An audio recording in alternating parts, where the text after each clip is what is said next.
টাকা পয়সা বিদেশে পাঠানো হোক, আর কয়লা পাচার, চন্দনকাঠ পাচার, সোনা পাচার, গরু পাচার, যাই হোক না কেন পাচার, আন্তর্জাতিক সীমানা পার করতে হবে।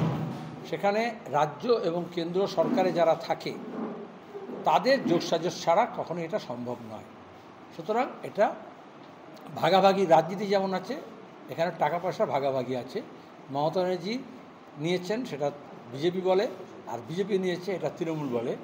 মমতা ব্যানার্জি বলেছেন যা কিছু হবে 75 ভাগ কালীঘাটে জমা দেবে, 25 ভাগ তোমরা রাখবে। আর ওই 75 ভাগ ভাইপো নিয়ে সবটা বিদেশে পাঠায় না, তার 50-50 করে।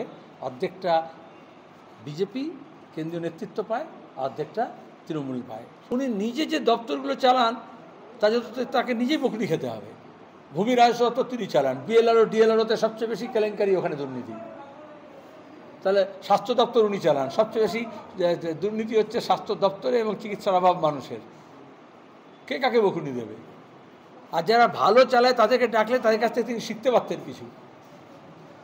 আসলে তিনি সরকারি খরচায় নিজের দল করতে চাইছেন, পার্টি, সেই জন্য তিনি বিরোধীদের ডাকেননি, নিজের দলকে ডেকেছেন। বিরোধীরা যে কথা এতদিন ধরে বলে আসছি, সারা পশ্চিমবঙ্গ জুড়ে সমস্ত পুরসভাগুলো, শুধু পুরসভা না, বিভিন্ন জায়গায় এইভাবে টাকা তোলা হচ্ছে। এই টাকা তোলার মূল চক্রী কারা? মুখ্যমন্ত্রী দিক নির্দেশ করেছেন।